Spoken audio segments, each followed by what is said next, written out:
caralho.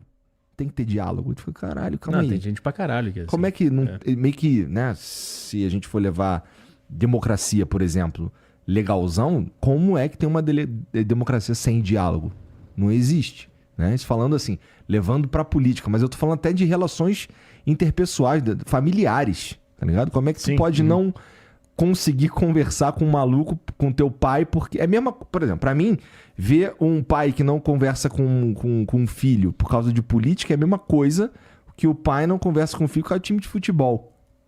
Tá ligado? São, sei lá, primeiro de tudo, como é que tu vira fã de político? Isso é a questão número 1. É muito vazio existencial, eu acho. Eu acho que é um vazio gigante que a pessoa, ela joga toda a responsabilidade da vida em algo externo, que são nos políticos e na política. E a política é uma baita saída para quem tá se sentindo vazio, porque você pode achar que você tá lutando por algo real e você não tá, na verdade. Você só tá discutindo com pessoas na internet. Você nem sabe do que você tá falando, muitas vezes, né? Às vezes até você sabe, mas esse que é o lance da política, que eu acho que é um feitiço. A política é um feitiço que cai nas pessoas e as pessoas elas ficam completamente malucas nesse assunto. Às vezes a pessoa até domina o assunto dela, ela sabe o que ela tá falando, ela entende tudo que ela tá falando, só que ela não percebeu que ela caiu num feitiço. Porque eu vejo a política como um band-aid da sociedade. Não vai curar a ferida. A gente tá maluco. E a gente fica querendo cada vez mais política para solucionar a nossa vida maluca, histérica e paranoica e neurótica. Não é a política, mas a política ela te faz achar que você sentado na cadeira do seu quarto, discutindo com um cara no Twitter, ou escrevendo um texto num blog, ou fazendo um react no YouTube, a política te faz ter a noção que você está trabalhando em prol de algo bom fazendo isso. Então você fica se confirmando que você está lutando pelo bem da sociedade porque você está envolvido em política. E na verdade você não está fazendo nada, você está confirmando o que você já achava e brigando com pessoas por aí. Então eu não sei se a saída... Eu acho que não tem saída. Porque a política é um sintoma de que não tem saída. Se tivesse saída, não teria política. A saída já estaria acontecendo. A gente estaria sabendo viver em harmonia. Então quanto mais política a gente precisa, quanto mais a gente se divide por causa de político, quanto mais as pessoas precisam votar, quanto mais lei precisa passar, quanto mais coisa tem que acontecer, mais é a prova de que a gente não consegue viver. Senão a gente não precisaria disso tudo.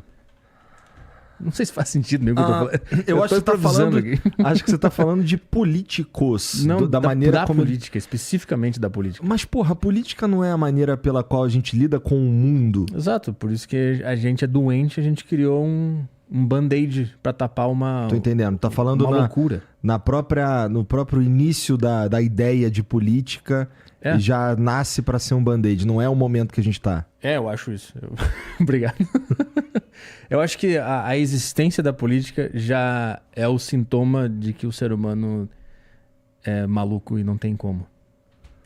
Porque a política é só um remendo, você nunca para. Ela briga, nunca chega. Teve algum momento na história que as pessoas pararam e falaram: agora foi, agora resolveu. A gente fez político aí, votaram, não sei o quê, e agora resolveu. Deu, galera, agora relaxa. Isso nunca aconteceu. Não vai parar. É uma bola de neve que não vai parar e vai ter guerra civil em alguns anos. Não tem como, é impossível. Por isso que eu fico na minha. Eu fico quietinho na minha. Quando estourar a guerra, eu vejo da janela e transmito ao vivo na Twitch. Não sei. Faço... Não sei.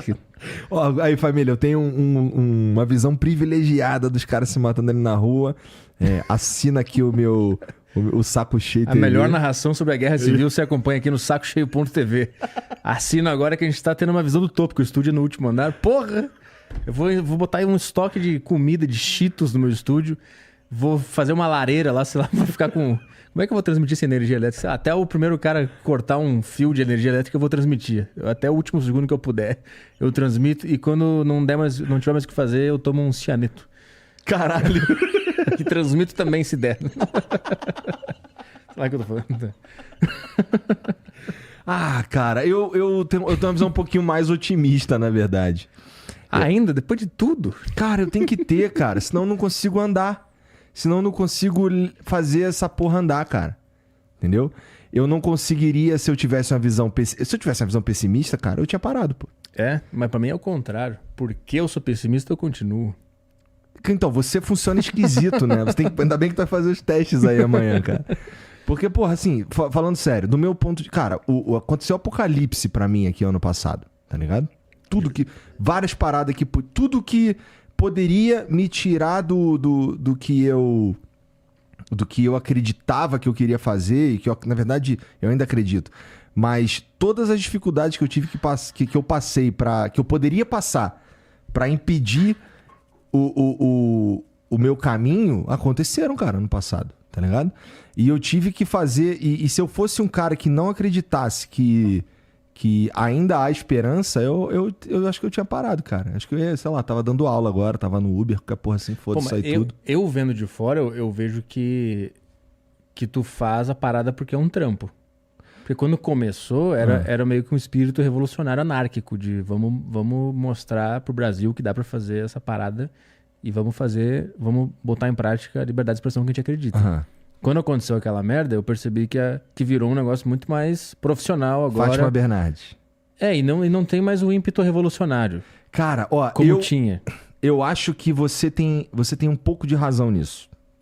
Porque lembra que eu falei que agora eu tomo mais cuidado com o jeito que eu falo? Eu acho que só de tomar um pouco mais de cuidado com o jeito que eu falo, é meio isso que você tá falando. É aqueles 2 passos pra trás lá que você deu, tá ligado? Só que no meu caso, não é que eu não quero mais ter esse espírito revolucionário. É que se eu for por esse caminho aí, eu vou morrer. Sim. Tá ligado? Sim. Então, como é que eu brigo essa luta sem morrer? Esse é o meu pensamento, tá ligado? Porque, eu não posso morrer. Não é que eu faço porque é um trampo. Na verdade, eu amo fazer isso aqui, cara. Eu amo estar aqui conversando contigo, pô. Essa é a melhor parte do meu dia. Agora, se você me falar assim que todo o programa é leve como era, não é. Você tem razão. Então, quando eu vou conversar com o Tarcísio, como foi na semana passada, por exemplo, eu leio, eu estudo. Tá ligado? Sim, mas até aí... Mas não era o que a gente fazia. Quando a gente conversou, por exemplo, com os candidatos à Prefeitura de São Paulo em 2020, os caras vinham, a gente falava as nossas burrices, a gente ia levando, ia com o fluxo, né? Sim. Com o flow. E vamos lá, pô. E é um programa, assim, de certa forma, até meio despretensioso mesmo, que era. Só que parece que a sociedade empurrou uma pretensão pro Flow. A sociedade total empurrou uma pretensão pro Flow, com certeza. E eu tive uma escolha que foi apresentada uma escolha pra mim. Eu posso ir parar num lugar que eu não consigo mais lutar, ou eu tenho que mudar a forma de lutar, entendeu? E é complicado, cara. Você acha que eu curto o fato de que agora eu carrego nas costas um peso de o que eu falo, ou a maneira como eu falo as coisas, elas podem de fato impactar e eu posso, inclusive, sei lá, ser banido das redes sociais? Ver isso acontecendo com o Monark, cara, é um puta de um aviso, tá ligado? Não é? É um aviso de máfia, né? Aviso de máfia, horroroso, horrível, que eu não queria estar vivendo. Mesmo. Mas, tá bom. Posto isso, esse é o jogo. Como eu preciso jogar esse jogo se eu tiver alguma pretensão de, sei lá, ganhar um pouquinho, né? Então, como eu jogo esse jogo de uma maneira um pouco mais... Já jogou D&D? Não. Tá. Não conheço. Tem alguns arquétipos no D&D, né? De heróis. É um jogo medieval e você pode jogar ele com algumas classes, vai.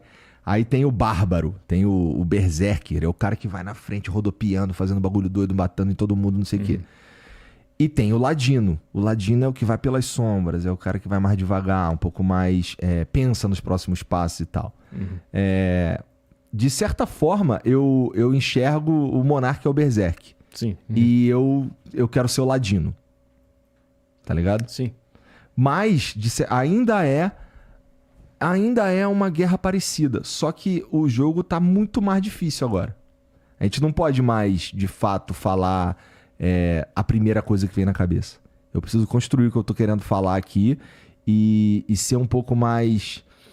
não sei, cara. Insidioso, assim, um pouco mais subversivo, tá ligado? Um pouco mais nas sombras. Tá entendendo? É uma merda isso porque Não, total uma merda. parte do processo de se entender é poder falar a primeira coisa que vem na cabeça. E se ouvir e ver a reação das pessoas conforme isso vai acontecendo E você mesmo opta por evoluir ou não por uma pressão estatal com uma arma na tua cabeça e uma pressão de quase morte. Não é assim que funciona, né? Então